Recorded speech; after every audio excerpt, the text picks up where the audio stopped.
देखिए अभी हम सभी को मछली कहानी सुनाएंगे। और यदि मछली कहानी के बारे में चर्चा करें तो मछली कहानी के लेखक है विनोद कुमार शुक्ल। मछली कहानी के लेखक कौन है?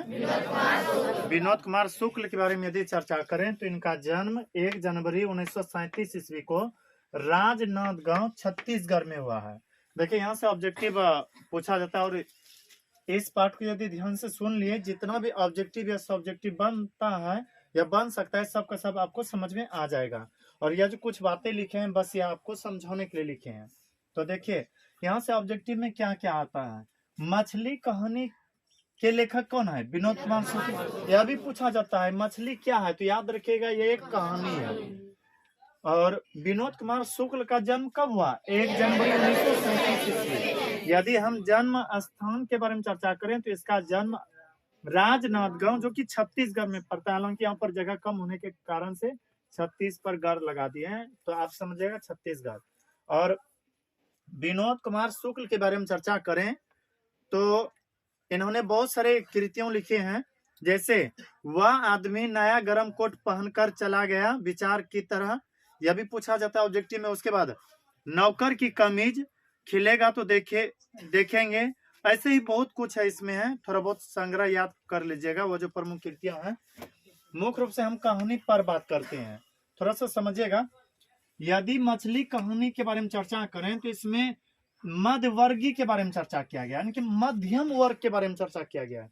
बहुत सारे कहानी आप पढ़े होंगे जिसमें कि मुख्य रूप से अमीर के बारे में चर्चा किया जाता है, किसी में गरीब के बारे में चर्चा किया जाता है, लेकिन इसमें जो है मध्यम वर्ग के बारे में चर्चा किया गया है। किस वर्ग के बारे में?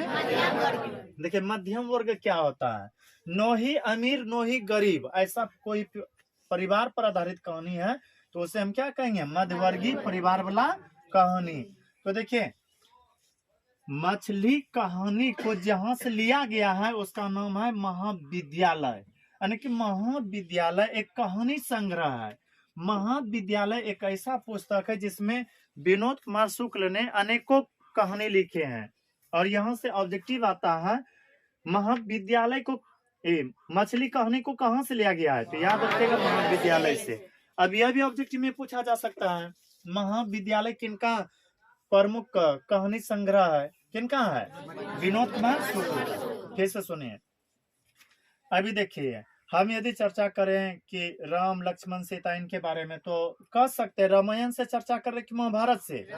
रामायण से। उसी तरह से मछली कहानी के बारे में यदि कोई कहे कि कहां से लिया गया है, कहिएगा महाविद्यालय। महाविद्यालय एक कहानी संग्रह है।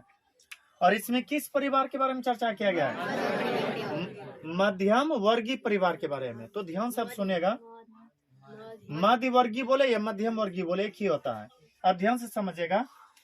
एक दिन खुद लेखक बोले तो अर्थ समझिएगा विनोद कुमार शुक्ल। एक दिन खुद लेखक और इनके छोटे भाई का नाम था संतु। क्या था? हो सकता है पूछ दे विनोद कुमार शुक्ल के छोटे भाई का नाम क्या था? संतु। तो एक दिन खुद लेखक विनोद कुमार शुक्ल और संतु अपने पिताजी के साथ बाजार गए थे। कहाँ गए थे? देखिए अब इसी जगह पर ऑब्जेक्टिव में आएगा संतु किसके साथ बाजार गए थे? तो पिताजी के साथ। किनके साथ बाजार गए थे? पिताजी के साथ बाजार गए थे। पिताजी ने संतु और विनोद कुमार शुक्ल को, यानी कि लेखक जी को 3 मछलियां, उस समय देखिए यह इतना बड़े नहीं थे, बहुत छोटे छोटे थे, इसलिए यह पिताजी के साथ गए थे। एक दिन पिताजी के साथ कौन बाजार गए थे? विनोद कुमार शुक्ल और संतु। विनोद कुमार शुक्ल और अब कहिएगा ये छोटे छोटे थे कि बहुत बड़े हो गए थे? छोटे छोटे थे। तो जैसे देखिए आप लोग भी जब छोटे होंगे ना तो अपने पिताजी के साथ माताजी के साथ जाते होंगे शायद मार्केट। उसी तरह से एक दिन विनोद कुमार शुक्ल और इनके छोटे भाई संतु जब बाजार गए थे तो पिताजी ने इन्हें 3 मछलियां खरीद करके दिए। कितने मछलियां? 3 मछली में यदि चर्चा करें तो एक मछली तो खरीदते समय ही मर गई थी और 2 उसमें जीवित थे। अब देखिए यहाँ से ऑब्जेक्टिव क्या आएगा। संतु किनके साथ बाजार गए थे? क्या कहिएगा? पिताजी के साथ। बाजार से पिताजी ने कितने मछलियों खरीद कर संतु को दी? 3 मछली। खरीदते समय कितने मछली मर गए थे? 1 मछली। और जीवित कितने थे? क्या बात समझ में आ रहा है ना? ठीक है। तो देखिए, अब 3 मछली के बारे में यदि चर्चा करें तो सोचिए, मछली छोटा छोटा होगा कि बड़ा बड़ा? बड़ा बड़ा थोड़ा सा होगा, काहे कि 3 मछली का मतलब ऐसा थोड़े ना कि इतना इतना रहेगा तो 3 मछली लेकर के कोई मार्केट से आएंगे, थोड़ा सा होगा बड़ा साइज का। 3 मछलियों संतु और विनोद कुमार शुक्ल को खरीद करके जब दे दिए, एक झोले में, तो या दोनों झोला लेकर के वहां से चले। लेकिन जैसे ही अब घर आने लगे थे ना, तो हल्का हल्का वर्षा यानी कि बरसने लगे थे, बारिश होने लगे थे। बारिश होने के कारण से प्रमुख जो रास्ते थे, मेन रास्ता, उस रास्ते में काफी भीड़ नजर आ रहे थे। काफी क्या नजर आ रहे थे? भीड़। तो इन्हें लगा क्यों ना हम एक छोटे से पतली गली से जल्दी से घर पहुंच जाएं। तो देखिए, मेन रास्ता में जो है बहुत भीड़ हो गया था। काहे कि जब बारिश होने लगा था ना, बहुत सारे लोग इधर उधर भागने लगे थे। इनको लगा कि हम मेन रास्ता से जाएंगे, प्रमुख रास्ता से जाएंगे तो काफी घर जाने में लेट लगेगा, और बाकी बात पतली गली से जाएंगे तो हम जल्दी से कहाँ पहुंच जाएंगे? घर पहुंच जाएंगे। और एक बात नहीं बता पाए, ध्यान से सुनेगा। जब मछली को खरीद रहे थे ना, उसी वक्त संतु यह सोच लिए थे कि आज हम एक मछली पिताजी से जरूर मांग लेंगे, कुएं में पालने के लिए। किस लिए मांगेंगे? कुएं में पालने के लिए। फिर से सुनिए, जब पिताजी मछली खरीद रहे थे, जीवित मछली, तो उस समय संतु यह सोच रहे थे कि हम एक मछली पिताजी से मांग कर कुएं में पालेंगे, और जब इच्छा होगा, जब मन होगा, इसे बाल्टी से निकाल कर खेलेंगे, और फिर उसे पुनः कुएं में ही डाल देंगे। अब देखिए, यहाँ से एक ऑब्जेक्टिव भी आता है। संतु किस लिए एक मछली मांगने के लिए चाहते थे पिताजी से? कुआं में पालने के लिए, कैसे फेंकने के लिए? इनका बस यही सोच था कि जब मछली को कुआं में डालेंगे तो वह थोड़ा सा बड़ा हो जाएंगे, और जब बड़ा होंगे ना तो उन्हें उसे बाल्टी से निकाल कर, कुएं से बाल्टी से निकाल कर खेलेंगे और फिर कुआं में डाल देंगे। बच्चा का तो सोच बच्चा की ही तरह होगा, पर बस यही सोच करके वह प्रमुख रास्ते से न जाकर के किस रास्ते से घर आने के लिए सोचे? पतली गली से। लेकिन कुछ दूर जब आए पतली गली से, तो बारिश थोड़ा ज्यादा बारिश थोड़ा तेज होने लगे थे। तेज होने के कारण से संतु और खुद लेखक एक छत के नीचे रुक गए कुछ पल के लिए। किसके नीचे? छत समझते हैं ना, हम लोग भी वही करते हैं। जब अधिक बारिश होने लगता है तो कहीं ठहर जाते हैं, वैसे ही रुक गए। कौन? संतु और लेखक विनोद कुमार शुक्ल। और इन्हें लगा कि मछली को यदि जिंदा रखना है तो इसमें पानी बीच बीच में देना बहुत जरूरी है। तो ऊपर से जो पानी चू रहे थे ना, टपक रहे थे, नीचे गिर रहे थे छत पर से। कभी छत पर से पानी को गिरते हुए देखे हैं? अक्सर करके आप लोग यह शायद किए होंगे, जब बारिश होने लगता होगा ना तो घर से निकलते होंगे, और जहाँ पर पानी गिरने की जगह है वहां पर आप लोग क्या हो जाते होंगे? खड़ा। किस लिए? ताकि हम आसानी से स्नान कर सके। उसी तरह से यहाँ पर स्नान करने के लिए तो नहीं सोच रहे थे, लेकिन छत के नीचे आ गए थे दोनों भाई, और इन्होंने सोचा कि यदि इस झोले में थोड़ा पानी गिरा दे तो शायद मछली को कुछ जान आ जाएंगे। तो जैसे ही झोले को इस तरह से फैलाए, मछली पर पानी गिरने लगे ऊपर से। मछली को शायद लगा कि इसके आसपास कहीं नदी या तालाब है, जिसके कारण से वो इतना जोर से झपटा मारे, इतना जोर से उछले कि हाथ से झोला छूटते छूटते बचे थे। उसके बाद जल्दी से उस झोला को संभाल करके दोनों भाई तेजी से घर आने के बाद डायरेक्ट नहान घर गए। कहाँ गए? नहान घर समझते हैं?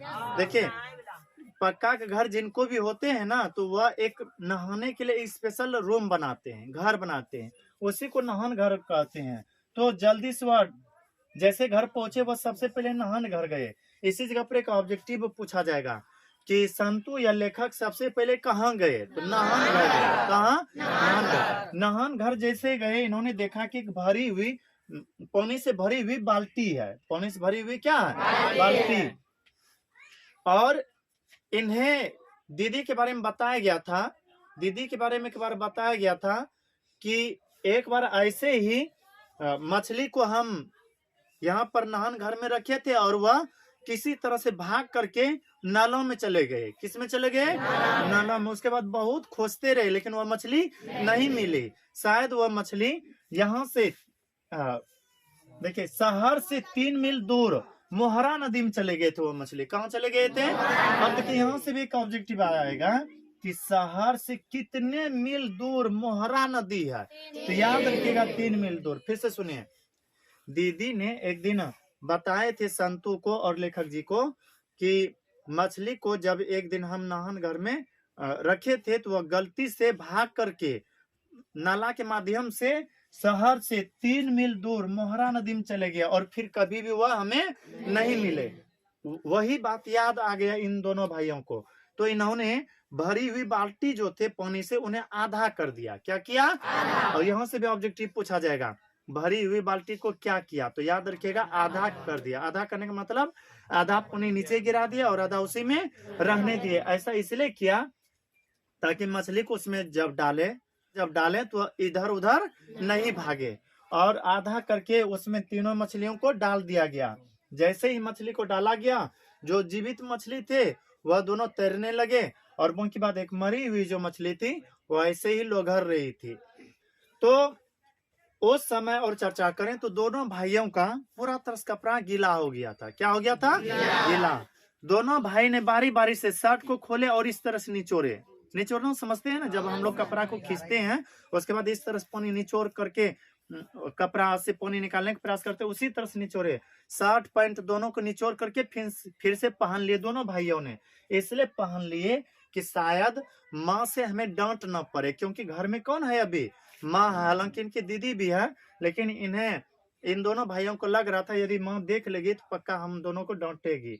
इसलिए दोनों पूरा तरस कपड़ा के निचोड़ लिया और बाल्टी में जब मछली को डाले तो दोनों मछली जो जीवित थे वह दोनों तैरने लगी और एक मरी हुई जो मछली थी वह ऐसे ही न तो हिल डोल कर रही थी, कुछ भी नहीं। और दोनों भाई बाल्टी के एक तरह से एक इधर बैठ गए एक इधर बैठ गए और दोनों भाई बारी बारी से इनकी एक नजर से मछली को देखने लगे। किनको देखने लगे? मछली को। लेखक मछली को छू छू करके देख रहे थे, छू करके। और संतू भी यह चाहते थे कि हम भी मछली को छुए, यह भी छूने के लिए चाहते थे पर छू नहीं पा रहे थे, क्योंकि संतू को यह डर था कि कहीं हम मछली को छू लिए वह काट न ले, इसलिए यह छूने से हिचक रहा था। कौन? संतू। अब देखिए यहाँ से एक बहुत महत्वपूर्ण प्रश्न आएगा, संतू क्यों मछली को छूने से हिचक रहा था? तो याद रखिएगा संतू मछली को छूने से इसलिए हिचक रहा था क्योंकि इन्हें डर था कि कहीं मछली हमें काट न ले, और मछली थोड़ा सा बड़ी थी। लेकिन इनके लेखक द्वारा अर्थात विनोद कुमार शुक्ल के द्वारा यह कहा जा रहा था कि संतू तुम भी मछली को छुओ ना, नहीं कुछ नहीं करेगा। लेकिन ये संतू जो है यह कहते थे कि नहीं मछली हमें काटेगी। तो फिर लेखक उन्हें संतावना दिलाते हुए यानी कि भरोसा दिलाते हुए कहते थे, देखो संतू मछली तो हमें नहीं काट रही है, तुमको फिर कायल काटेंगे, तो इसलिए तुम भी छुओ। एक बार संतू ने थोड़ा सा ऐसे छुआ और जल्दी से हाथ को खींच लिया, मतलब डरते हुए छुआ। तो फिर संतू के बड़े भाई का नाम क्या था?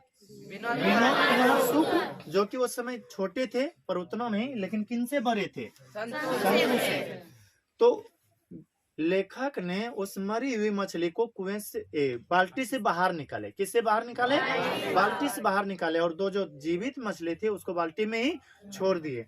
बाहर निकाल करके लेखक साहब ये सोचने लगे कि ये मछली जीवित है या मर गई है। हालांकि दीदी ने लेखक को यह बताया था कि मरी हुई मछली की आंख में परछाई नहीं बनती है। मरी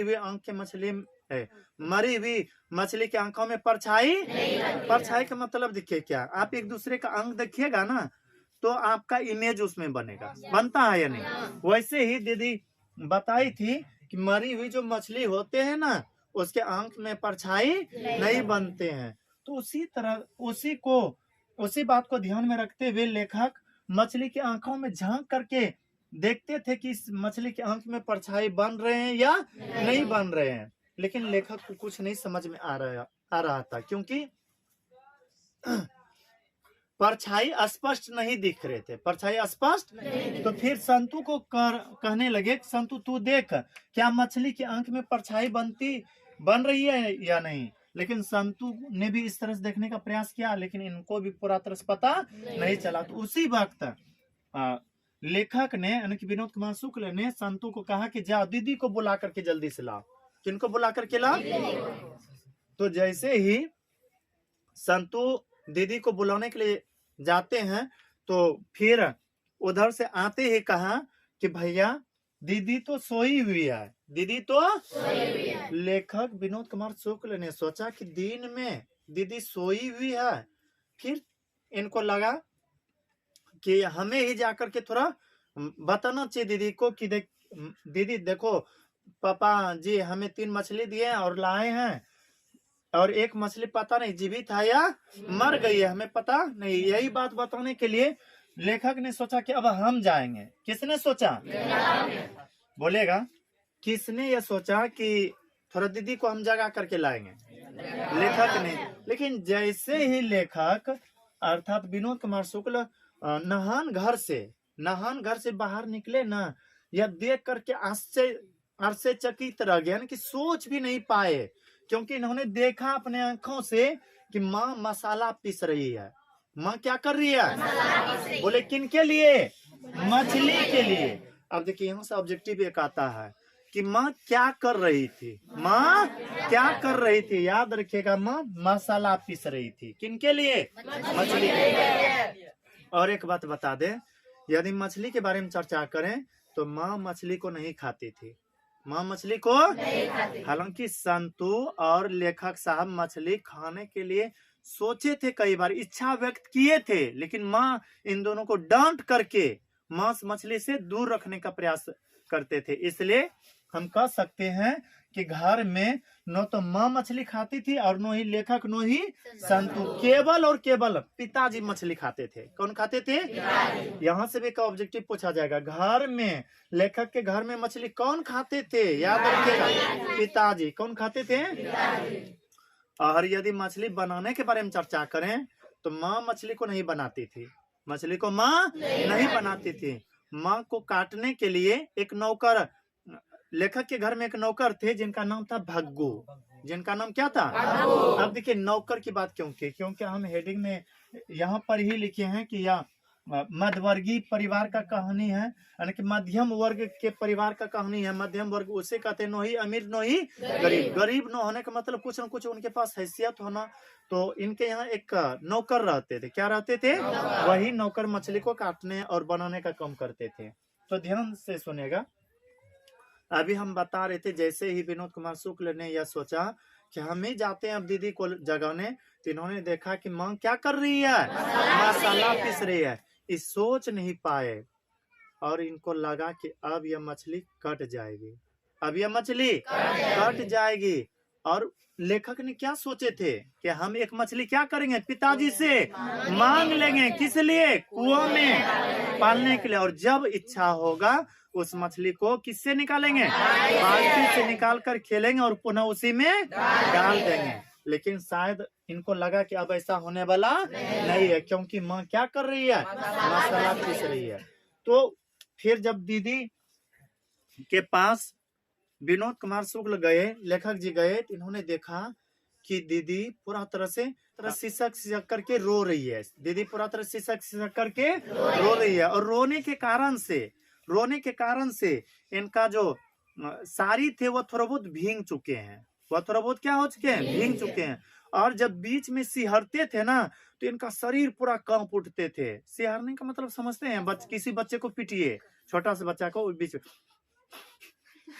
है ऐसे कुछ करते हैं ना, बीच बीच में सिहरेगा। उसी तरह से वो सिहर रही थी। दीदी जैसे ही जाग करके देखती है तो देखा कि लेखक विनोद कुमार शुक्ल यहाँ पर आया है और वह पूरा तरह से गीला कपड़ा पहना हुआ था। कौन? लेखक। तो फिर लेखक को एक अच्छा सा कपड़ा केस संभाल करके पहना दिया, साफ सुथरा वाला कपड़ा, और उसको संतु को भी पहनाया गया। उसी वक्त देखा गया, उसी वक्त इन्होंने देखा, लेखक ने देखा और संतु ने भी देखा कि घर तेजी के साथ भग्गू आए। कौन आए? भग्गू। और वह जल्दी से नहान घर चले गए। कहाँ चले गए? नहान घर। नहान घर जा करके अपने अंगोछे में यानी कि हाथ में तीनों मछलियों को उठा लिए और पाटे की ओर ले जाने लगे। कहाँ ले जाने लगे? पाटे। देखिए, यदि पाटे के बारे में चर्चा करें तो मछली को बनाते थे कौन? भग्गू। और पाटे जानते होंगे आप, कहीं भी मछली खरीदिएगा ना, वह पाटा रखता है ना कि बैठकी जिसको कहते हैं, या फिर वह नीचे होता है नीचे रखने वाला, इस तरह से जो काटते हैं तो उसी को पाटा कहते हैं। पाटा पर रख करके चाकू से काटा जाता था। हालांकि मछली जो जीवित होते थे उसे पहले कई बार पटका जाता था पत्थर पर। किस पर पटका जाता था? पत्थर पर। उसी तरह से तीनों मछली को लेकर के गए, पाटे के पास रख करके एक मछली को उठा करके भग्गू ने धड़ाधड़ पटका मार दिया। सोचिए, वो मरा हुआ मछली हुआ कि जीवित मछली? सरकार मरा हुआ रहेगा तो उसको मारेगा फिर नहीं, वह मछली तब कौन सा था? जीवित मछली। और धड़ाधड़ पटक करके राख उसमें लबेर करके पाटा पर रख करके चाकू से काटने लगे। और यह मंजर जब संतों ने देखा, इन्हें काफी अफसोस हुआ। इन्हें लगा कि अब हम जो सोचे थे, मेरा जो अभिलाषा था कि हम एक मछली पिताजी से मांगेंगे और कुएं में पालेंगे, अब वह अभिलाषा मेरा अधूरा रह जाएगा, अधूरा रहेगा। क्या रहेगा? अधूरा। और देखिए, अभी तक तो पिताजी आए नहीं थे जो मछली मांग करके कुएं में डाल दे। इन्होंने सोचा था कि पिताजी आएंगे ना, एक मछली मांगेंगे, लेकिन अभी तक नहीं आने के कारण से सोच रहे थे क्या करे न करे। लेकिन वहां तब तक में तो मछली काटना भी शुरू हो गए थे। तो जैसे ही संतों ने देखा, यह उदास हो गया, पूरा तरह से उदास हो गया। देखिए, यहाँ से प्रश्न आएगा लौंग, संतु क्यों उदास हो गया? संतु क्यों उदास हो गया? याद रखिए, जब इन्होंने देखा कि भग्गू पाटा राख चाकू इकट्ठा करके मछली को वहां लेकर चल गए और धड़ाधड़ उसको पटका दे करके बनाने लगे, इनको लगा कि अब सब मछली कट जाएगी, अब सब मछली कट जाएगी। और इनका जो अभिलाषा थे कि हम एक मछली पिताजी से मांग करके कुओं में पालेंगे, वह अभिलाषा पूरा होने वाला नहीं है। यही बात सोच करके यह उदास हो गए। कौन? आप डायरेक्ट ये भी कह सकते हैं, संतु इसलिए उदास हो गए क्योंकि इनको यह पता चल चुका था आपकी मछली कट जाएगी। मछली क्या हो जाएगी? कट जाएगी। तो देखिए, संतु जो कि एक तरह से बाल्टी में रखी हुई मछली को छूने से डर रहे थे, अब देखिए इन्होंने क्या किया। इनको लगा कि पिताजी पता नहीं कब आएंगे या नहीं, पिताजी को आने से पहले शायद तीनों मछली कट चुकी रहेगी, इसलिए इन्होंने दौड़ करके गए और अपने अंगोछे में एक मछली को उठा करके भागने लगे।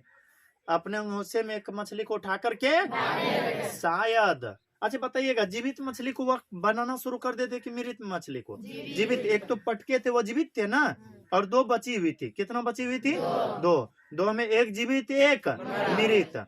शायद इन्होंने एक मृत अर्थात मुर्दा मछली को ही उठा लिया था। किसने? संतु ही बच्चा था, इनको उतना पता नहीं था कि जीवित है मछली या मृत है। बस एक मछली को पूरा तरह से उठाए और ऐसे करके भागना शुरू किया। किधर पता है? कुएं की ओर भागने लगा। किधर भागने लगा? संतु चाहते थे कि हम जल्दी से जा करके कुएं में इस मछली को फेंक दे, डाल दे, लेकिन उसी वक्त भग्गू डर गया। इस बात से डर गया कि यदि ये मछली को फेंक दिया कुआं में, फिर लेखक के जो पिताजी है उनसे हमें डांट सुनना पड़ेगा। क्या सुनना पड़ेगा? डांट। इसलिए भग्गू भी अरे अरे कहते हुए संतु के पीछे भागा। किस लिए पता है? इसलिए ताकि वह मछली को कुआं में ना फेंक दे। सुनेगा, अब यहाँ से ऑब्जेक्टिव आएगा कि भग्गू अरे अरे कहते हुए किसके पीछे भागा? संतु के पीछे। क्यों? क्योंकि ये मछलियों को उठा करके भागने लगे थे। किधर? कुएं की ओर। और यह भी दौड़ते हुए उसके पीछे भागे, लेकिन जब उसके पास पहुंच गए, किसके पास? संतु के पास, वो जल्दी से इस तरह से लपेट लिया पूरा तरह से और पूरा नहीं देने का प्रयास करने लगा। हालांकि दोनों के बीच काफी झड़प हुए, लोघरन पोघरन भी चला। लोघरन जानते हैं, किसी बच्चे से छीनिएगा ना वो लोघरेगा ऐसे वैसे। तो अंत में हालांकि छीन लिया गया मछली, लेकिन फिर जब उधर से आया तो दीदी फिर देख करके उदास हो गई, क्योंकि वह जो बढ़िया संभाले थे, अच्छा अच्छा कपड़ा पहनाए थे, वह फिर से क्या हो गया था, गंदा हो गया था। और उसी वक्त देखा गया, उसी मतलब कुछ देर के बाद उनके पिताजी आए, लेखक के पिताजी आए, और घर के अंदर घुसते ही कहा, घर के अंदर दरवाजे के अंदर आते ही कहा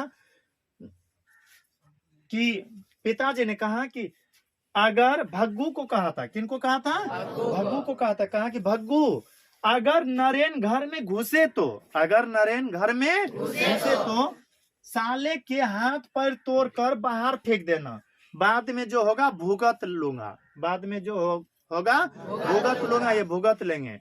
अब देखिए नरेंद्र का कहीं भी इधर जिक्र नहीं किया गया है। एक ऑब्जेक्टिव भी पूछा जाता है, नरेन कौन थे, तो कभी आएगा दीदी का प्रेमी, दीदी का पति। देखिए जो भी हो इस पाठ में पढ़िएगा नहीं अच्छा से, कहीं भी नरेन का चर्चा उधर नहीं है। बस एक ही जगह पर यही है कि पिताजी जब बाजार इस शाम में लौटे ना, तो गुस्साते हुए आए थे और उन्होंने कहा कि भग्गू अगर नरेन घर में घुसे तो साले के हाथ पैर तोड़ करके बाहर फेंक देना, जो होगा हम भुगत लेंगे। तो बस यही कहानी है। अब देखिए इससे ऑब्जेक्टिव क्या क्या पूछा जा सकता है कि मछली क्या है, कहानी है। मछली कहानी को कहां से लिया गया है, महाविद्यालय से। इस मछली कहानी में किस परिवार के बारे में चर्चा किया गया, मध्यवर्गीय परिवार के बारे में। संतु किनके साथ बाजार गए थे, पिताजी के साथ। हालांकि बड़े भाई रहे तो यह भी मार दीजिएगा, लेकिन मुख्य रूप से आपको ऑप्शन मिलेगा दीदी के साथ, माता के साथ, पिता के साथ। तो क्या मारिएगा, पिताजी के साथ। और बोलेगा बाजार में कितने मछलियों को खरीदी गई थी, 3 मछली में कितने जीवित थे, 2 और 1 मर चुके थे। अच्छा बोलेगा